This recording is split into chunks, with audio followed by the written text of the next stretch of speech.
This is not a race against the machines. This is a race with the machines. The shade of this world. Thank you, Olivier, for this invitation. It's been really the last day or so I've been thinking about it. Not whole cloth and not out of the blue, because I've been thinking about these questions for several years. So I'm pulling together a number of things that I've been thinking about and trying to push them further than I pushed them in the past. And it's a real pleasure, actually, to have a chance, and a privilege to have a chance to talk about these ideas. And I have three topics to bring forward to think about 2070, if we're still around, what we did right. The first is narrative, and the second is policy, and the third is solidarity. And I'm going to be mostly talking about literature. And that's where I live, of course. I don't mean for one moment to slight other disciplines in the sciences, medicine, engineering, architecture, and so on. But it's good and better for you if I talk about something that I know something about. And I also will talk a little bit toward the end about graduate education, though it's in some ways implicit in everything that I have to say. The kinds of emphases that we need to bring to graduate education, the way we need to change the programs so that they're a bit more outward looking than they have been over the past 150 years or so. So my first topic is narrative, and the idea that I want to bring to the table here is that we need new stories. I was talking to a very dear friend of mine who's around my age, and she's pining for grandchildren. And she had a talk with her son, and it was quite informal and quite loving, but he told her, he's married, and he's a physician, and his wife is a physician also. And he told her that they had decided not to have children because the world would not be a fit place to live in 30 or 40 years. And it was the most distressing thing she said she had ever heard in her life. So I think that one of the things that drives these kinds of decisions, and they are decisions we have to respect, of course, and she is respecting her son's decision, even though she is distressed by it, is because of the stories that come at us almost every day. And they're stories about the climate emergency and what is coming toward us. Can I read you something from a wonderful book by David Wallace Wells? This is not a book of literature. He's a long-form journalist who did a great deal of research on the climate emergency. And forgive me for this, because it's not a happy paragraph. But I'm not going to give you a bunch of happy paragraphs today. This is what Wallace Wells says the world might be like in 80 years. In that world, 8 degrees warmer, direct heat effects would be the least of it. The oceans would eventually swell 200 feet higher, flooding what are now 2/3 of the world's major cities. Hardly any land on the planet would be capable of efficiently producing any of the food we now eat. Forests would be roiled by roiling storms of fire, and coasts would be punished by more and more intense hurricanes. Bear in mind, he wrote this several years ago, and he was talking about 80 years from now. It sounds as if we're getting some of those effects right now.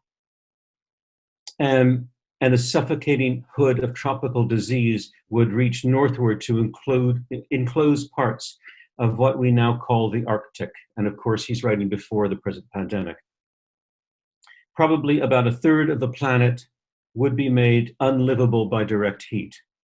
And what are today literally unprecedented and intolerable droughts and heat waves would be the quotidian conditions of whatever human life was able to endure. That's one paragraph from the book. And I should say about Wallace Wells, he's a very fine journalist, very fine researcher. And from time to time in his book, he says, don't despair. He doesn't despair. He says he has young children. Nevertheless, books like his, as well as many, many other books that are presently on the shelves, on Amazon, coming at you. And every day when you read the New York Times or any of the most important publications that I know, you hear about the coming disaster. And the coming disaster is something we are not going to avoid. But what is even worse than the coming disaster is the particular sense of history that it brings forward. And the sense of history it brings forward is that history is over. And the climate emergency is the gravestone at the end of history. And we're living past the end in a kind of world that is not going anywhere, but down, down, down to nothingness. And I pick out just one wonderful book. I love Cormac McCarthy. He's one of the greatest writers of the 20th and 21st centuries. And his book, The Road, is a work of poetry. It is a work of despair in the most beautiful poetic language.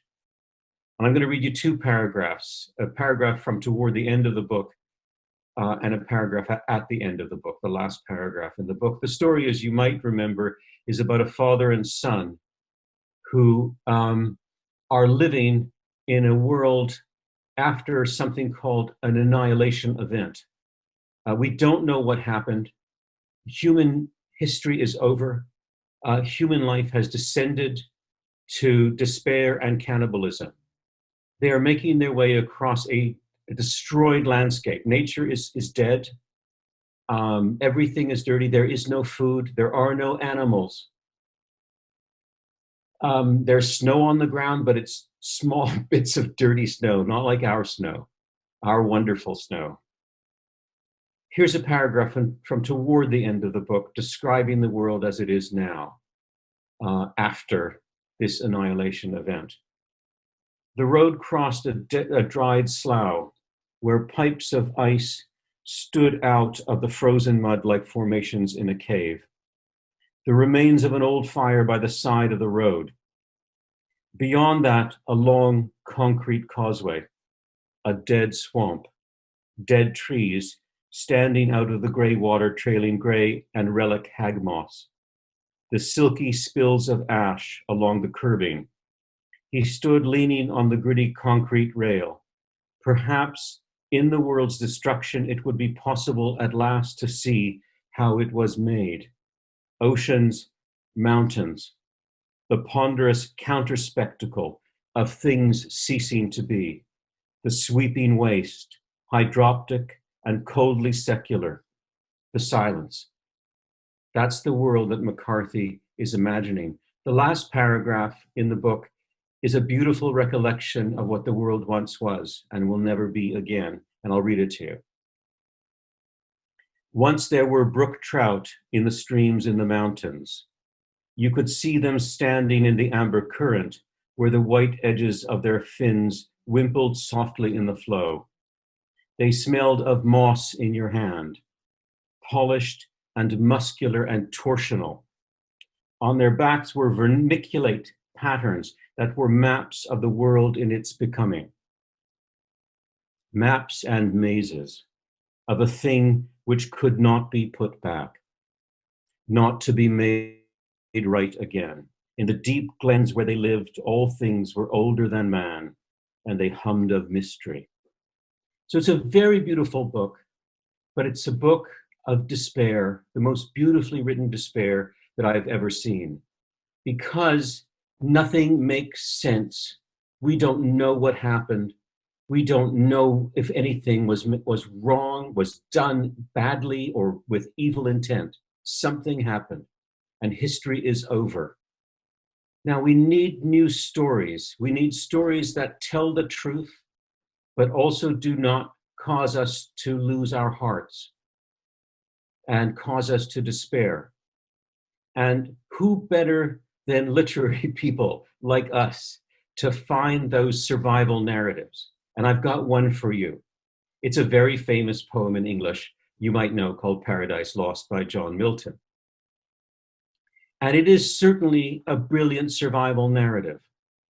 And what happens, of course, because of the fall, because of Adam and Eve's disobedience to God, is death comes into the world. And towards the end of the poem, the angel comes down and tells Adam the story of the future. And I want to tell you, the story that the angel tells is every bit as bad as the story that Cormac McCarthy tells. The planet is struck by death.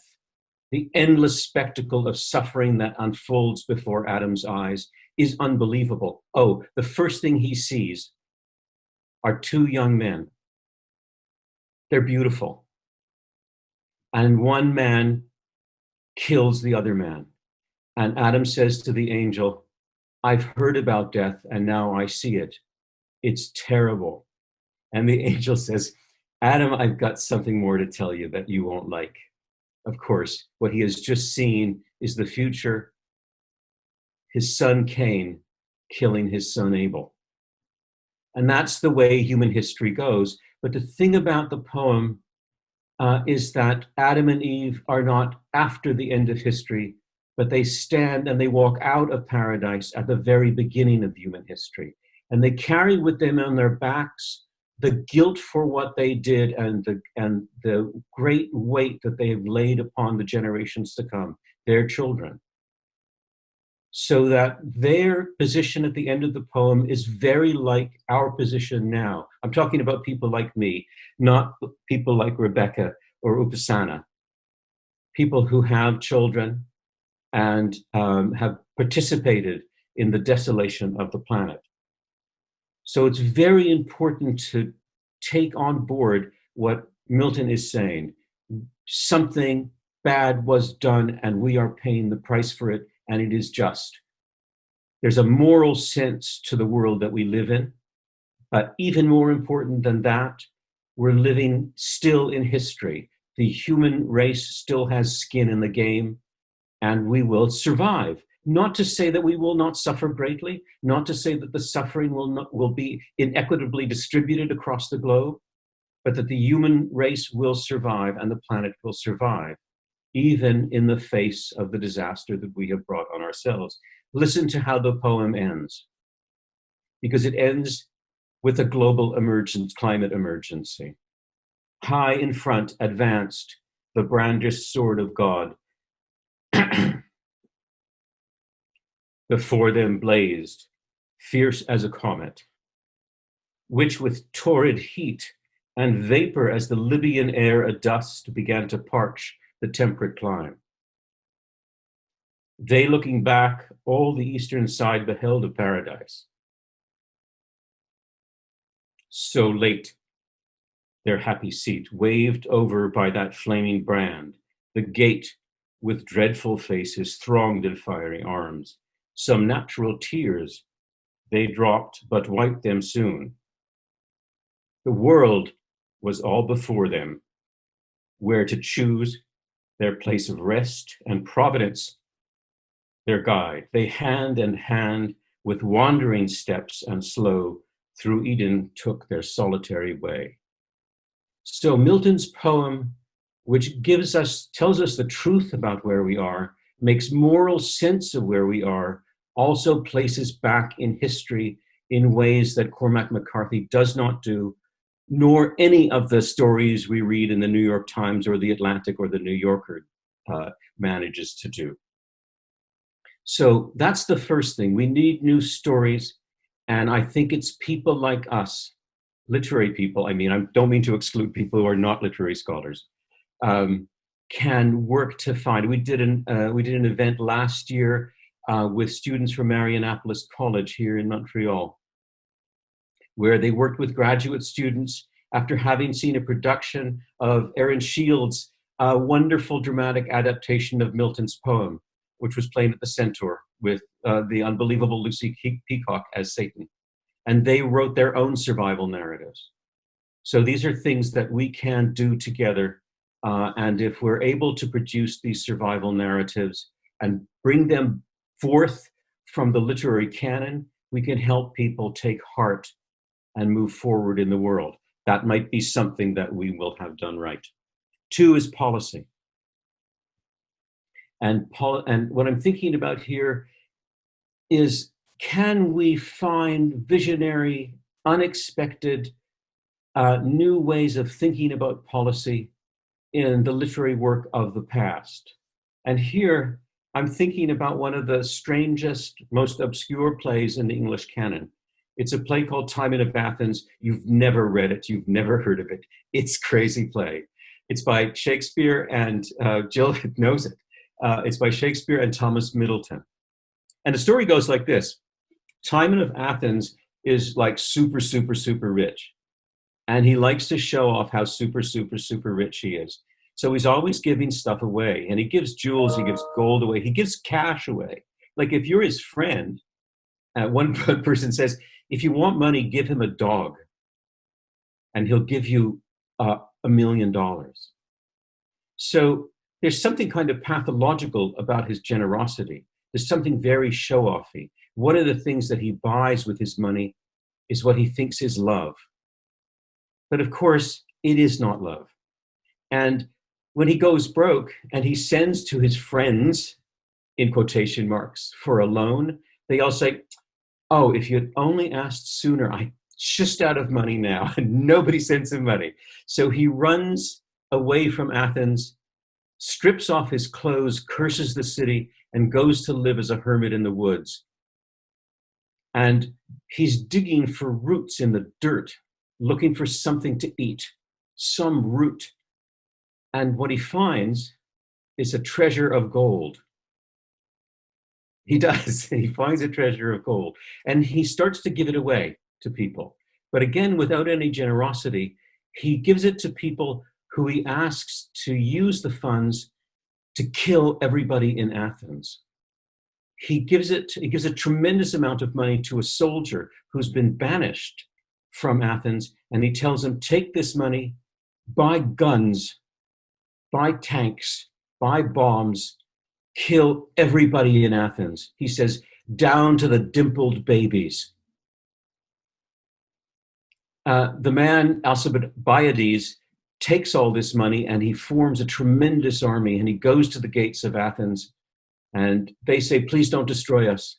And he says, I won't destroy you, but I'm going to use the threat of the sword to make sure that you obey the law and enforce the laws, and even bring in new laws that will bring a peace and equality and equitable distribution of wealth to Athens.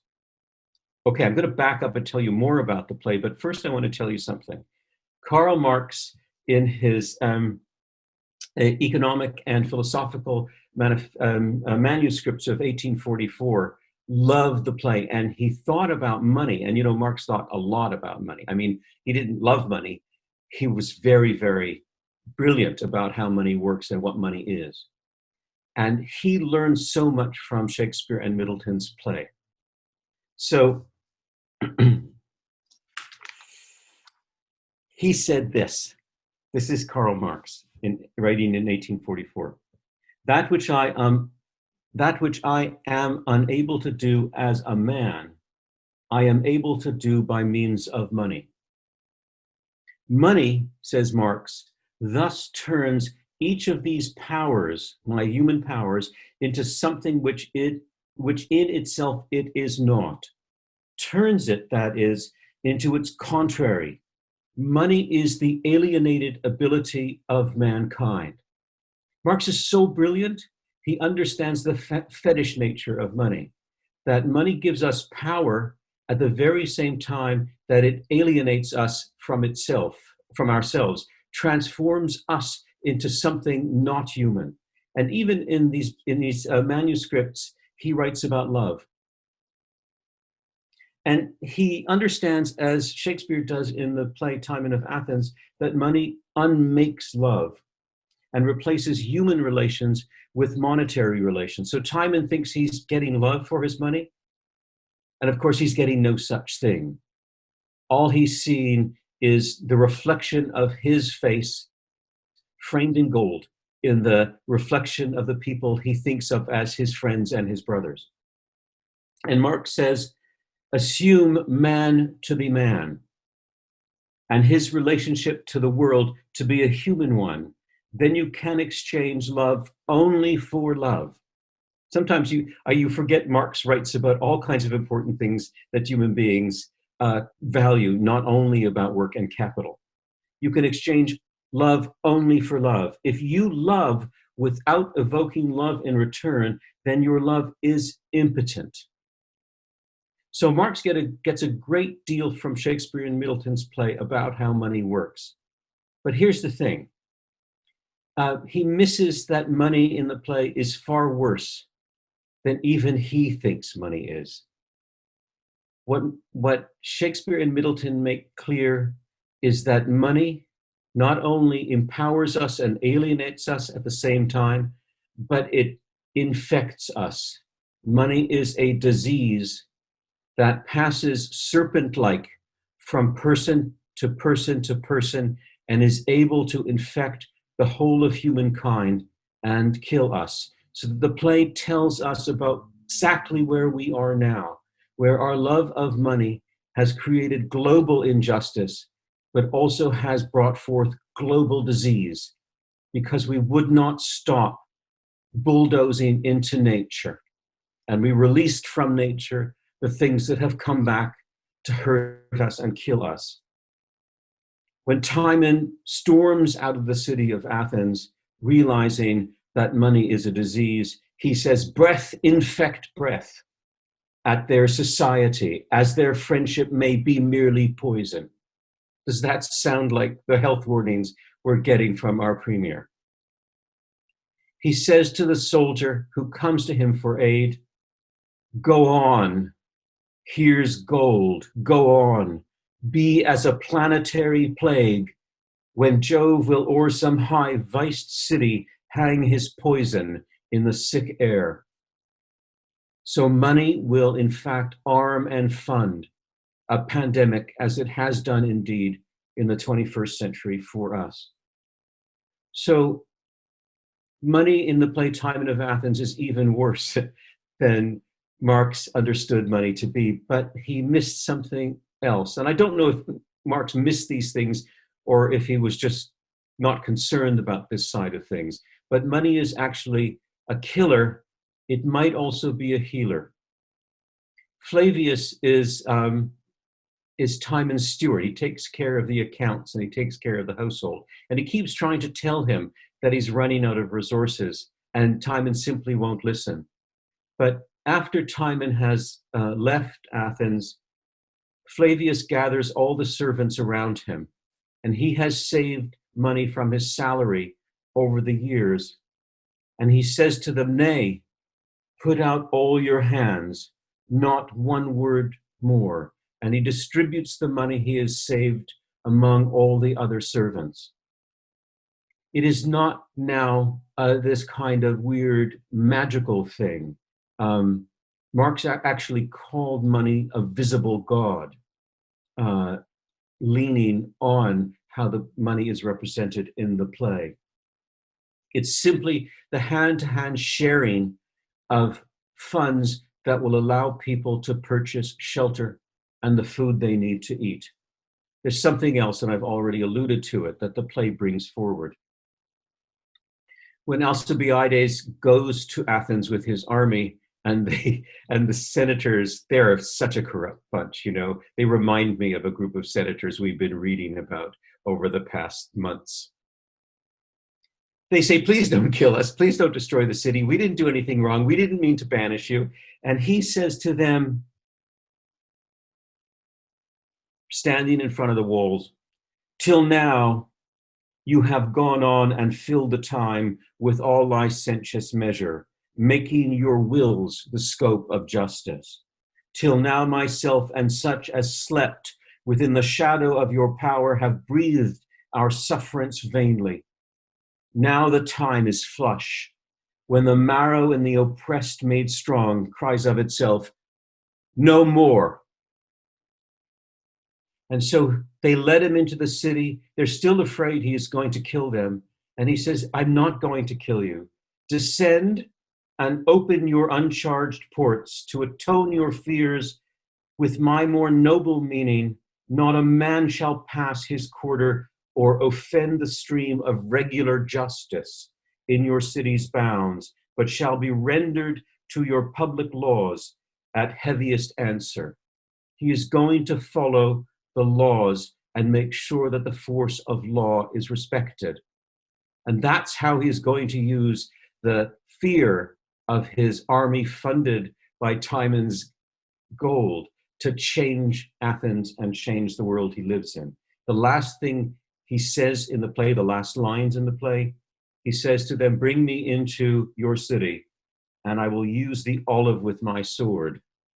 Make war breed peace, make peace stint war, make each prescribe to other as each other's leech. And the word leech, of course, means physician, means a healer. So he uses money and the force that money can buy to heal his society by enforcing the laws. Excuse me. Imagine if we could derive some policy initiative from this strange play, Timon of Athens. Could we raise the money to create a transnational project that would, in fact, bring back respect for the force of law, existing laws that are on the books in all the nations of the world and in many of the constitutions in the world, and also bring forward new laws? Just start like this. The Paris Climate Agreement, even those who have signed on to it are basically ignoring it. What if each nation that signed on to the Paris Agreement, and maybe the United States will come in, we will see next week, what if each nation could put together a program that would enforce the law and, in fact, bring forth new laws that compelled the nations that have signed onto the agreement to obey their signatures on the agreement? There's a group called Eco-Justice. They're headquartered in Vancouver. And their motto is this: from coast to coast, they're Canadian, from coast to coast, we go to court and use the full force of the law to protect what we value most: the air we breathe, the water we drink, a safe climate. So, and I love the fact, Jill, that you found there's a great deal of disposable income out there. We just have to get our hands on it. Do we think that the billionaires might be willing to help fund this kind of transnational program of law enforcement and law creation, juris-generative program? That's policy. My third topic is solidarity. And it's solidarity across time, our sense of solidarity with the people of the past, because it's very important that we know that the things that we're going through now, even if the scale is different, are not otherwise different in kind from the trials that people have faced in the past. And I think that's very important for a number of reasons, because we need to have solidarity with the dead, but we also need to invoke them so as to remember that we are in history and that people will come after us. When I said at the beginning, we will survive, I don't mean this 2070. I didn't mean I will survive. Mortality is a fact, a perfectly fine fact of human nature. When I say we will survive, I mean humankind will survive. So solidarity across time, I think, is very important. And I also think we need to foster solidarity now.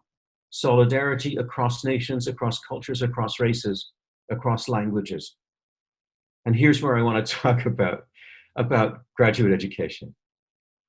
I think that one of the things that we need to do for humanities graduate education at the PhD level is to add in a requirement. You cannot get a PhD unless you do this. I did a PhD on Thomas Middleton. I have supervised many people who have done PhDs on Shakespeare. I know thousands of people who've done PhDs on the public intellectuals and public artists of the Renaissance. Those people were all brilliant scholars, people like Shakespeare, people like Cervantes, people like Erasmus, people like Michel de Montaigne, all of them brilliant scholars, all of them also public intellectuals who were able to turn and face others outside the highly educated Latinate elite and speak truth to them. And I think this is something we must bring to graduate education and to our own practice as scholars. And here's some examples. And there are many, many examples. A book that I read a couple of weeks ago by the great American Shakespeare scholar Stephen Greenblatt is called Tyrant, Shakespeare on Politics. And he's basically thinking with Shakespeare about where the United States is now and about the psychopathology of tyranny, and especially of those people that we call the enablers, who make tyranny possible. The tyrant cannot become a tyrant all by himself. And I use him intentionally. He can only become a tyrant with a large crew of enablers. And there's a psychopathology that's involved in that. And Greenblatt brilliantly reads Shakespeare's play Richard III in order to get closer to an understanding and to share that understanding with people inside and mostly outside the academy. There's an extraordinary undertaking in the United States, one of many. This is called Theater of War Productions. You can look them up online. And what they do, they're mostly theater artists, but they work with scholars also. They bring mostly plays of the great Greek tragedies to modern audiences, mostly to audiences of war veterans. So for example, they did a play recently called Antigone in Ferguson. After the killing in Ferguson in the United States, they brought Sophocles' play Antigone in a translation produced by a Greek scholar, a scholar of Greek literature, and put on by a group of brilliant actors. They don't do anything but sit at tables and read the plays. And they get large audiences and they get them talking afterwards about things that matter. I mean, personally and collectively to people who are facing real challenges and disasters in their lives. And my last example is from right here in Canada. Randall Martin, who's at the University of New Brunswick, has a really extraordinary international project called Symboline Anthropocene, about using Shakespeare's play Symboline to think about the climate emergency. And he works with scholars and artists in Georgia. That's not Georgia in the United States, but Georgia in the former USSR, in Australia, in Kazakhstan, in Wales, and at a number of places in the United States and in Canada. So there he's creating solidarity across time by bringing Shakespeare's play Symboline into conversation with the situation that we face now, just as a theater of war project. And Stephen Greenblatt's book is also bringing the past into conversation with the present. So we have some sense of solidarity with the people of the past. But Randall Martin's project is also creating solidarity now among these theater artists and scholars in Australia, in Georgia, in Kazakhstan, in Wales, in the United States, and elsewhere. All of them working, performing, thinking together about how we can do a better job in the Anthropocene. So my final suggestion is that, as I've already mentioned, that we need to change the PhD so that anybody who does a PhD also does, as a requirement, a public-facing project that brings their learning to people who are not academics, not inside the academy, and that creates a sense of solidarity, either across time or solidarity now. And I want to suggest also, as part of this, because we're dreaming big picture now, and I think it's so important to be able to do that, and one of the things the pandemic has taught us is how easy it is to connect, and to connect very substantially with people all over the world. I think that graduate students in Canada should be talking to graduate students all over the world, and that the projects that they do that are public-facing and bring their learning to people outside the academy can be co-authored, co-created with people in different language, ethnic, racial groups. I know that's a big challenge, but it's something we can use the technology that we have to achieve. And if we're going to survive, and we are going to survive, and we want to do it as best as we can, we really need to build that kind of solidarity right across the whole race. That's what I have to say. And I'm really happy and delighted to have the privilege of saying it, and very happy to talk to you now about any questions that you might have about these ideas. Wow, thank you, Paul. Whew. Okay, many things. I have a couple of questions, but I'll let our fellows, Upasana, Adam, Bjor, Rebecca, also, do you have anything you want to ask Paula? I might have something to ask, and if only just because I took a class on climate change and architecture in my very last semester, and it's probably the most interesting seminar that I've ever had. And it was very reading intensive. And we did cover the road as just a theoretical premise, so I kind of related to that. But of course, me relating to that implies that I'm also relating to all the readings I have done for that class. So my question to you is, what kind of reading do you think the average person engaging in today's discussion on climate change and at the PhD level whatsoever, what kind of information do those people need to have as a premise to just engaging or really having good. Discourse? I guess I'd suggest, Adam, a kind of mixed reading list, that, because I don't think that we should keep scientific, truthful texts out of people's hands to make sure they stay cheerful. I think it's very important that we know what it is that we're facing and what it is that we have brought forth. But I think that we need to mix up that reading with the kind of reading that I'm suggesting, such as Paradise Lost, and other survival narratives. And even as the students at Marianapolis did last year, they created their own survival narratives. And it's simply two requirements: one, that it tells the truth, and two, that it is imaginative enough not to break the heart of the reader. Think about what I'd add to the reading list. But I certainly think Symboline would be on the list, and I've written about Symboline and where we are now. I think a play like King Lear would be on the reading list, because there's no world so smashed in canonical English literature like the world that Shakespeare draws in King Lear. So I think that the road would have a run for its money against King Lear, just for how bad things can get.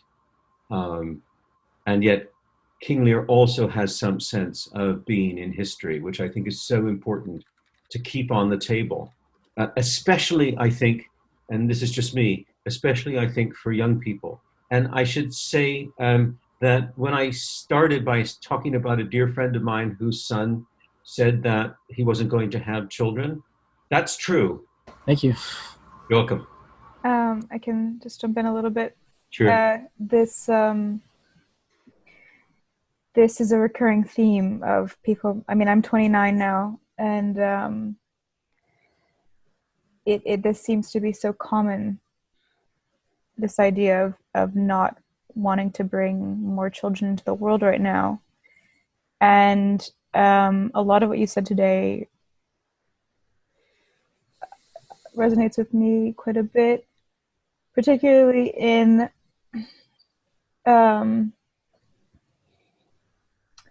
the power of acknowledging that this emotional sort of apocalyptical reality is age old.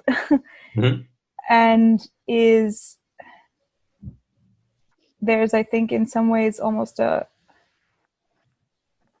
lack of humility today or just a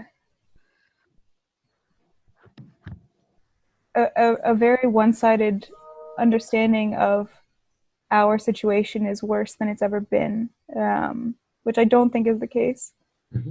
And art and poetry and literature call to our emotions and touch our emotions in a way that I think does create powerful links to the past.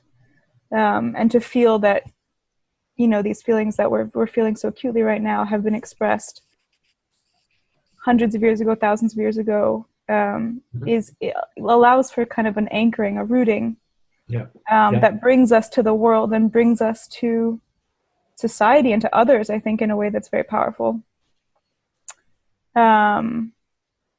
Because it's a real concern, I think, to all of us. I mean, I'm part of the staff here at Between the Line, and so many students come through these doors. And I was just talking to a student earlier today. So many students go through, especially in the humanities today, in large discipline or large faculties like international development studies or environment, and the narrative is incredibly pessimistic, and very draining and very hopeless, and that I also went to Marianopolis, and so I'm very happy that there was that you were able to do that with students there. But I think we need to be writing these kind of survivalist narratives ourselves, or incorporating that kind of thinking into the education system right now. So yeah, I think that is such a smart thing that you said, and I think it's so important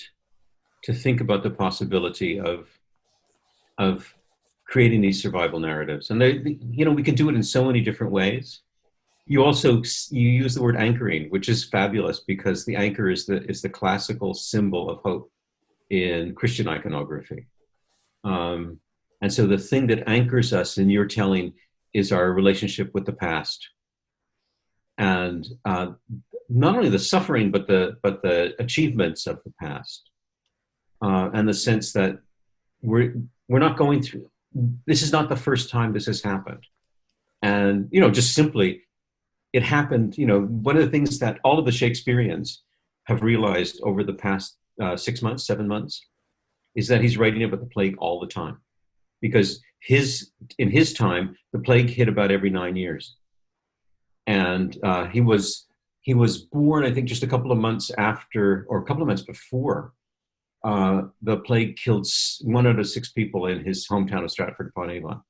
And every time the plague hit London, of course, they closed the theaters, just like we're doing now. So he was without an income. So it turns out, even when he doesn't seem to be writing about the plague, he's writing with such a strong sense of the experience of what it's like to not be able to touch other people, not be able to be close to other people, to see other people. And Timon of Athens is filled with that, because Middleton and Shakespeare wrote it within a year or 18 months of a really bad plague that swept across England. And so that's all of that plague language comes right out of their and their audience's experience. So I think, you know, it's not to say that the whole history of the human race has been one long disaster and scene of suffering, but that's part of it. And we can take heart because of that, because we're still here. Upasana, that's an interesting comment. You want to pick up on this and maybe read the comment? Yeah, so actually I was thinking when I was listening to today's talk that maybe the hopelessness that we feel today of the world is basically the fact that we lack patience basically to get over the feeling or get over to achieve things. So Well, to me, that makes a lot of sense. And, you know, I think one of the features of the survival narrative, certainly that the Marianopolis students did, is just what you're saying. That is, it makes you stronger. It gives you some sense of the possibilities for the future and the care that we must take going forward. So it's not just a matter of sheer survival. if we use it right and we think through it right, it can help us do things better. Paul, a question for you. Why do you Sure. think we as public intellectuals have, as scholars, have pulled away from being public intellectuals and have been guilty of a lot of navel gazing in the last 50 years? Why do you think that is? It's, the history is pretty familiar to us now about the example of the German Research University and the way the humanities struggled to get into that group and into that kind of space. And we've been doing that, as you know, and as you've been pushing back against for 100 years. And that kind of drive towards doing specialized research that sets us apart and makes us like our brothers and sisters in the sciences, in medicine, it is on a day-to-day basis reinforced by the reward system. You don't get a tenure track job by publishing or doing public talks. You have to publish in academic presses and academic journals. These are good things, by the way. There's nothing the matter with publishing in academic journals. They're wonderful. You don't get tenure by doing public-facing work.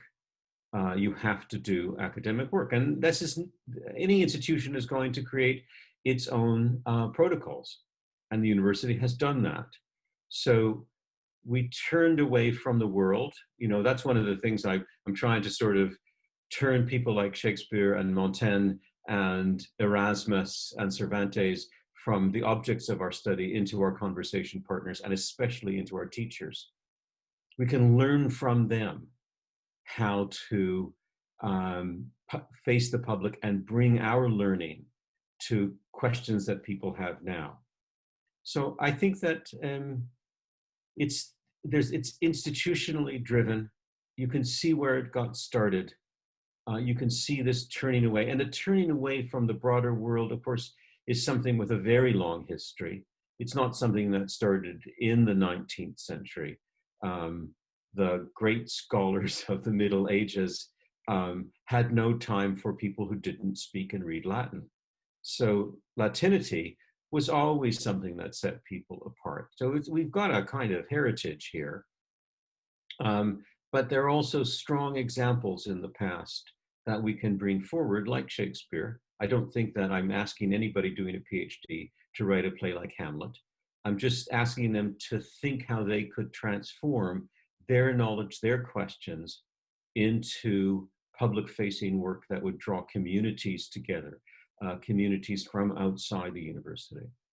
And I think it's something that the universities, and I know that many universities, we talk about this, but it's very hard to build it into the reward structure and into the recruitment ethos of the universities. And the recruitment even at the PhD level, so that when we're recruiting for new PhDs, we're looking for academic accomplishments. It's kind of interesting if they've done other stuff, but it's other stuff. So we need to broaden our horizons a little bit.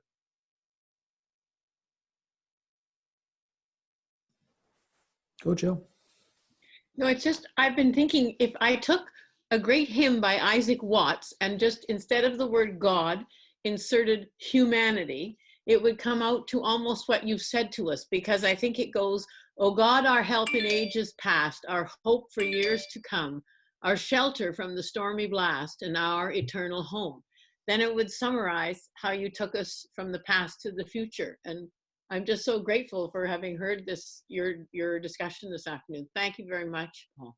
You're welcome, Jill. And I'll tell you what, something I left out in Cormac McCarthy's novel, God, or a kind of ghostly vestige of the divine is there.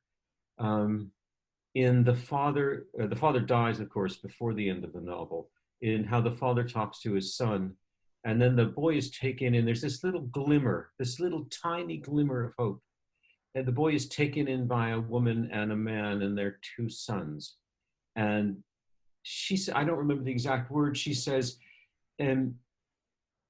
something about when the divine is spoken, it lives. So Cormac McCarthy is kind of going in the opposite direction from what you were suggesting we might go in.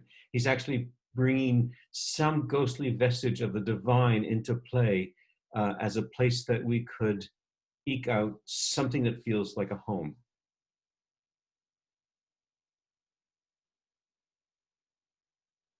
Well, this was really powerful, Paul. Really, thank you so much. You're welcome. I really love the idea also of solidarity with the death and the dead, and solidarity with the past and the future. It's something we rarely hear, right? Instead of saying, instead of feeling guilty about anything, there's solidarity. It's a much more powerful feeling, right? Of solidarity with the past, the dead, not only humanity, I guess, but all of living things, right? Solidarity with where we come from and where we're going. So, well, thank you so much. Do we have one last? Who wants to have the last word here? Let me just say that you just opened a whole other field of inquiry and thinking, solidarity with all living things. So many people are thinking and acting along the lines of that suggestion. I would also suggest just an idea of, instead of, survival narrative? I would suggest thriving narratives. Mm-hmm. Right, so not just surviving, but how do we thrive? When we say we, again, this is all of the living realm, right? How does the living realm thrives in the future? I think the word survival is a slightly vexatious word. I just went and did a workshop with a group of medical students with Abe Fuchs. He teaches this brilliant group of students. And one of the students, who's a practicing physician now, she said she hates the word survivor, like cancer survivor. And she said, she told us the story that brought everyone to tears, where her uncle was dying. And everyone said, oh, you're a survivor, you're a survivor. And he finally said, could you stop using that word? It's terrible, it's false, it's a falsehood. It asks me to have far more courage, and it asks me to be willfully blind to the arc of my mortal life. So I think it's really interesting that we think about that phrase survival narrative as potentially a slightly vexatious phrase. All right, thanks so much, Paul. You're very welcome. It was a amazing. real privilege. For us too. Thank you so much. Take care. Take care. Bye.